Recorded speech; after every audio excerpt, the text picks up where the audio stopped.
Hai teman-teman, jumpa lagi dengan saya Arvika di modul Machine Learning dengan Python. Sebelumnya kita sudah membahas mengenai Titanic Dataset. Jadi sekarang mari kita langsung praktek dengan menggunakan Jupyter Notebook. Nah, di sini saya sudah menyiapkan Jupyter Notebooknya. Jadi kita mulai dulu dengan yang di awal. Jadi ini ada import. Teman-teman udah kenal ada Pandas, ada Matplotlib, ada Seaborn. Seaborn juga untuk visualisasi seperti Matplotlib, kemudian ada NumPy, kemudian ada Scikit-learn. Nah, di sini Scikit-learn-nya kita menggunakan decision tree, makanya importnya tree. Kemudian ada model selection yang train test split. Ya, ini khusus untuk klasifikasi regresi kita biasanya menggunakan splitting, training dan testing set. Kemudian di sini menggunakan Matplotlib inline, tujuannya supaya gambarnya ada di dalam notebook, nggak terpisah. Kemudian ini adalah Seaborn set. Nah, di sini sudah diimport. Kemudian untuk import datanya kan tadi saya sudah masukin ya ke data Titanic deh. Ada testing set dan ada training set. Nah, ini saya read CSV dan saya masukkan ke data frame train dan data frame test.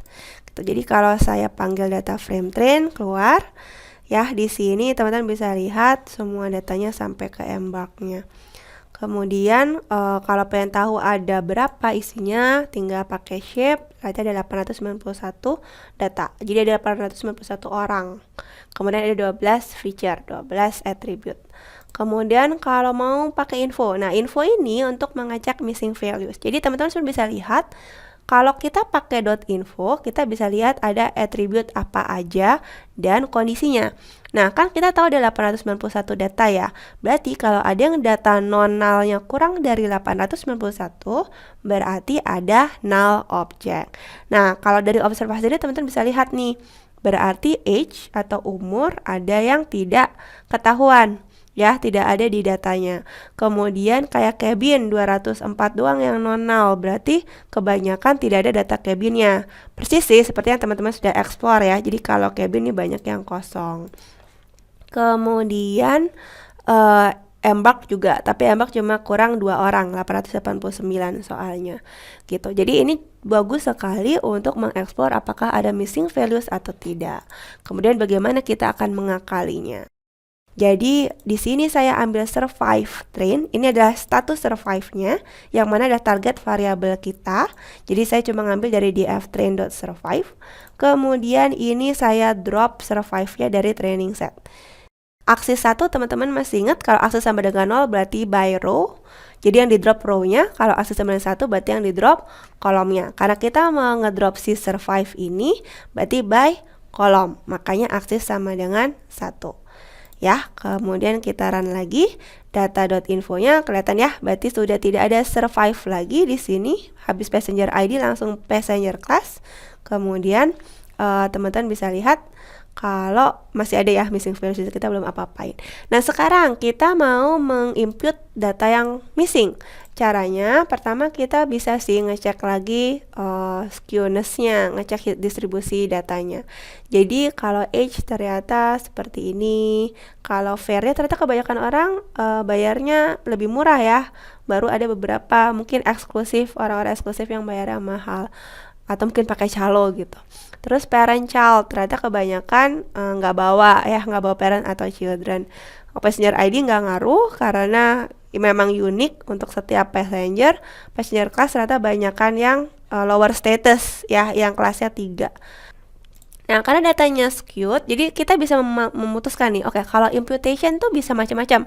Diisi default value, diisi average atau mean value, diisi median value, ya kan?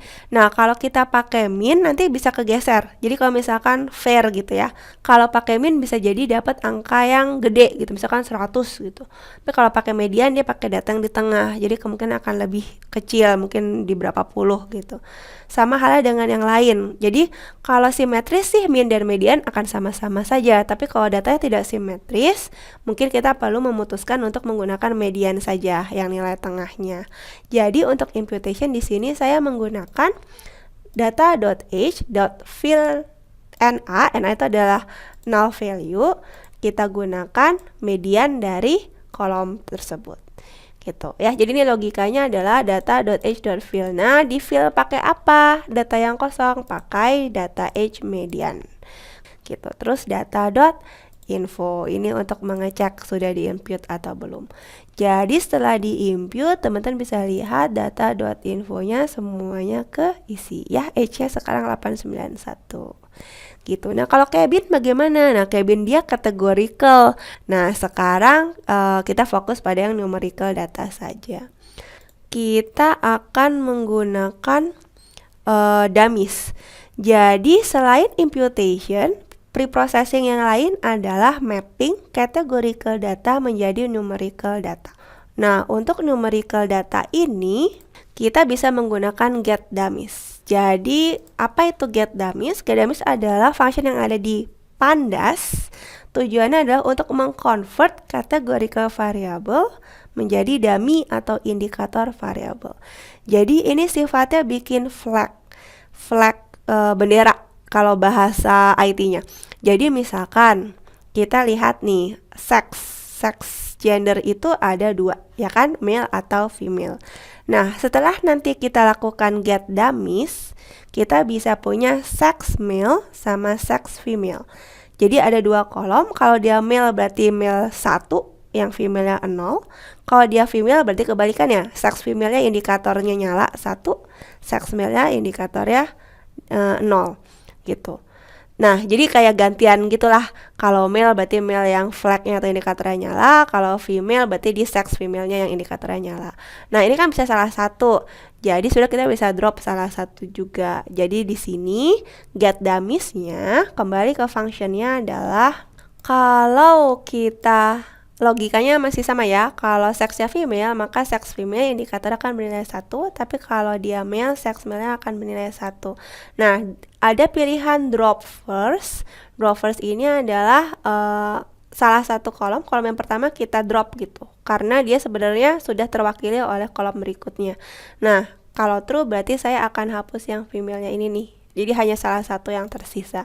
Jadi kalau saya run, nah di sini teman-teman bisa bandingkan data ya. Jadi passenger ID, P-class, name, sex. Sekarang passenger ID, P-class, name, age ya. Jadi sexnya dia sudah di drop, sudah di dummies, kemudian digantikan oleh di sini sex male ya. Jadi setelah embark dia nambah ada sex male. Kalau dia drop first-nya sama dengan false, teman-teman bisa lihat, nah ada sex female dan ada sex male gitu. Tapi ini kan sebenarnya ketahuan ya, kalau ini 1 ya pasti ini 0. Kalau ini 1 berarti ini 0. Makanya saya bikin aja true gitu. Karena sudah terwakili. Jadi saya cuma ambil yang sex male gitu ya. Jadi itu tadi adalah preprocessingnya dulu. Nah, sekarang kita sudah punya data yang lebih bersih. Data age-nya setidaknya sudah dilengkapi dengan nilai mediannya. Jadi kalau tadi kita juga pengen lihat tuh mediannya apa. Jadi di sini data.age.median 28. Jadi kalau teman-teman ngelihat angka yang 28 gitu ya, itu berarti dia hasil dari imputasi gitu. Nah, barusan kita mempraktekkan nih data cleansing sebelum melakukan proses machine learning. Nah, selanjutnya kita akan melakukan proses training atau fitting dan kemudian testing untuk mengecek akurasinya. Terima kasih dan sampai jumpa.